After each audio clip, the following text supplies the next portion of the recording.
외신에서 주목하는 국내 기업과 이슈에 대해 살펴봅니다. 숨겨져 있는 투자 정보 드리는 히든 글로벌 시간. 오늘도 조호진 타키온 대표와 함께합니다. 어서 오세요. 예, 안녕하세요. 네, 오늘의 첫 번째 이슈 어느 언론사에서 가져오셨나요? 예, 그 블룸버그가 삼성전자도 SK하이닉스처럼 ADR을 발행해야 된다라는 기사를 냈습니다. 아, 얼마 전에 SK 하이닉스 그 이슈를 삼성전자가 그대로 좀 따라가야 한다. 뭐 이렇게 보도를 한 거겠군요. 한번 예. 자세한 내용 보시죠.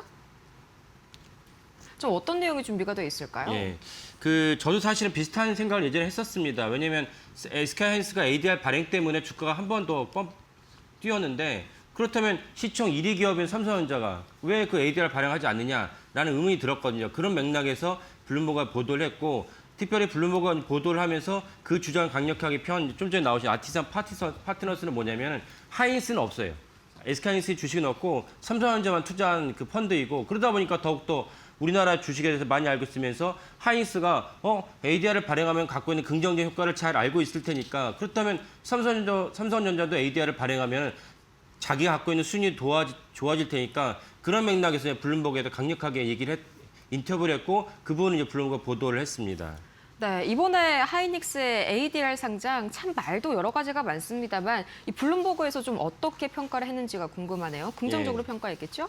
당연히 이제 블룸버그 입장에서는 이제 시장에서는 하이닉스 ADR이 중요한 이유는 무엇이냐면 제가 누누이 말씀드렸지만 우리나라 개인 투자가들이 MPS로 스마트폰으로 주식을 주문할 수 있듯이 하이닉스가 ADR을 상장하게 되면 미국에 있는 개인 투자가들도 그 스마트폰으로 SK 하이닉스 주식을 주문할 수 있게 됩니다. 그래서 그런 주문하게 되면은 하이닉스가 겪고 있는 저평가를 갖다 회복할 수 있는 그런 어떤 발판이 마련됩니다. 지금 화면에 보이신 게 뭐냐면은 어저께 블룸버그가 지금 말씀드린 내용을 보도한 내용인데 빨간 선이 이제 그 삼성전자의 주가이고 가장 밑에 깔린 회색 선이 이제 SK하이닉스의 주가입니다. 주가인데 무엇으로 비교했느냐? 이쪽에 이제 Y축을 보시면 이제 PE 레이쇼라고 보이죠? 네. 결국 무엇이냐면 이제 PBR에 대한 가치가 다른 샌디스크나 이런 것들은 거의 30배 육박하는, 25배 육박하는 많이 떨어진 데 불구하고 이 정도 육박하고 있고 마이크론도 마찬가지입니다. 하지만 이제 SK하이닉스나 삼성전자는 그들보다도 훨씬 낮은 곳에서 이제 밸류에이션 되고 있다는 것을 알 수 있습니다. 그러니까 ADR을 상장하게 된다면 미국에 있는 마이크론 그러니까 제일 큰 경쟁자죠.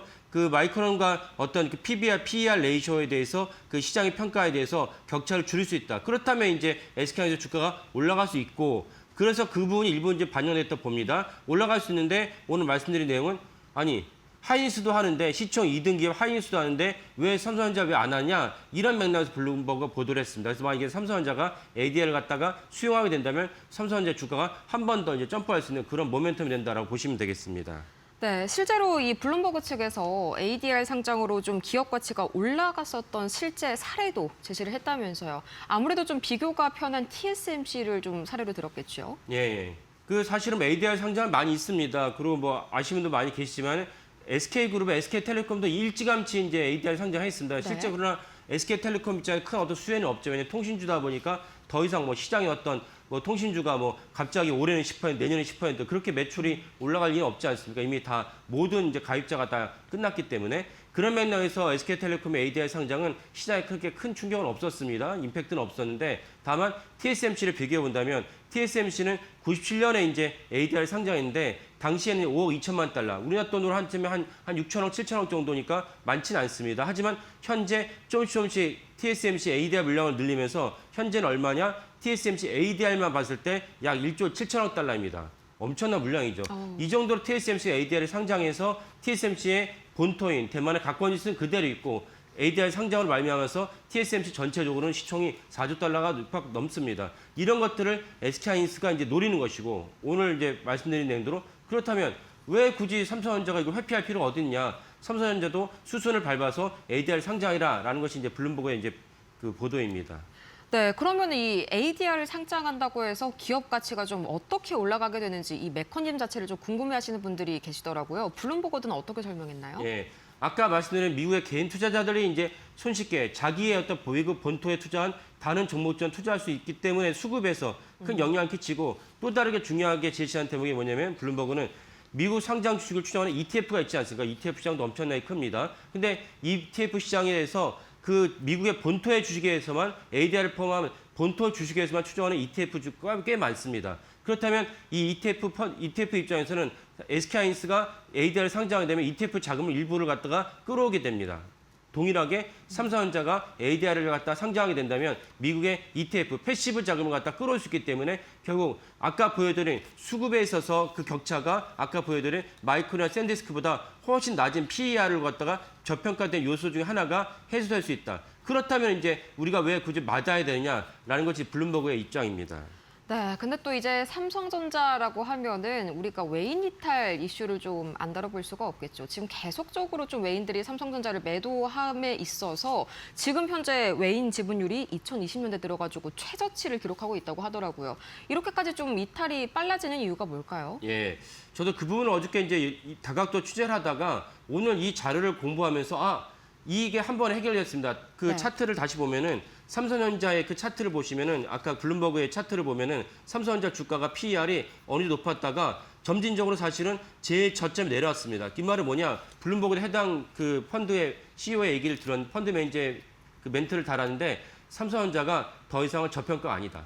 저평가 아니기 때문에 외국인들은 삼성전자 지분을 갖다 계속 매도하는 것입니다. 삼성전자 저평가를 하려면 삼성전자가 지난 1년부터 얼마 전까지 이란 전쟁 터지기 전까지 삼성전자 주가가 많이 올랐거든요.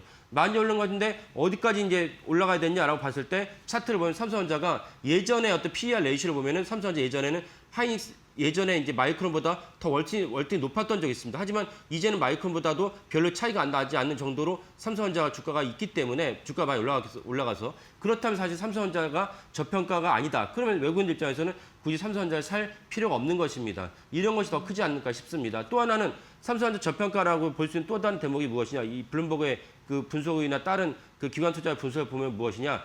결국은 D램의 범용 D램 가격이 계속 올라가긴 하지만은 하여튼 HBM이 제일 중요하지 않냐. HBM의 경쟁력에 있어서는 삼성전자가 HBM4만 보면은 엔비디아에 납품할 것처럼 보이지만 납품했죠. 하지만 물량이 적고 그다음에 실제로 수율이 나쁘기 때문에 물량 전체가 크진 않다. 이런 것들이 HBM이라는 관점에서 보면 하이닉스가 사실 HBM에서는 최우선주가 아니냐. 이런 것들이 외국인들 투자자들 봤을 때 삼성전자가 매력도가 떨어진다라고 봤던 것 같습니다. 네, 한마디로 그동안 너무 많이 올라서 이 차익 실현의 첫 번째 대상이 된다. 뭐 이렇게도 정리를 해볼 수가 있겠습니다. 그러면은 뭐 밤 사이에 메모리주들이 거의 10% 가까이 떨어졌잖아요. 이것도 좀 비슷한 움직임이라고 봐야 될까요? 아니면 아직까지는 좀 구글 터보컨트가 좀 계속해서 여진을 일으키고 있다. 이렇게 분석을 해야 될까요? 예.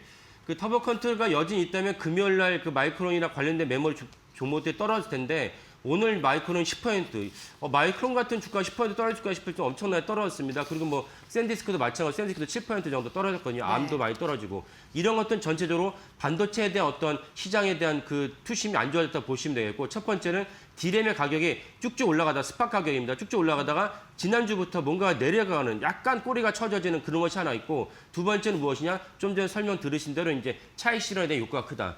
이란 전쟁으로 말미암아서 전체적으로 시장이 되게 좀 흉흉하지 않습니까? 흉흉한데 어디선가는 이제 그 차익 실현에서 캐시를 마련해야 되니까 그러면 일단 수익을 갖다 난 종목부터 차익 실현을 해야 됩니다. 그런 맥락에서 웨스턴 디지털, 샌디스크, 마이크론 주가가 엄청나게 떨어졌고 마이크론 주가가 좀 전에 보여드린 대로 샌디스크나 웨스턴 디지털보다 3% 내지 2% 정도 더 떨어진 이유는 SK하이닉스가 ADR이 공론화됐기 때문에 그럼 마이크론 입장에서 갑자기 난데없이 저 태평양 너머에서 안심하고 있던 SK하이닉스가 미국 본토에 들어오는 것이죠. 경쟁자가 출현했기 때문에 마이크론 주가가 상대적으로 더 많이 떨어졌다라고 이제 해석을 합니다.